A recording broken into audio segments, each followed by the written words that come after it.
Было поверье у крымских татар, что ночную рубашку, приготовленную невестой для своего жениха, нельзя было вырезать горловину до последнего дня.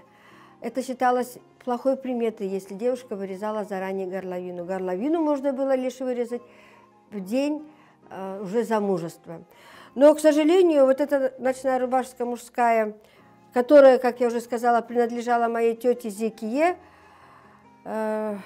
осталась так и не вырезанной, так как она, к сожалению, не вышла замуж.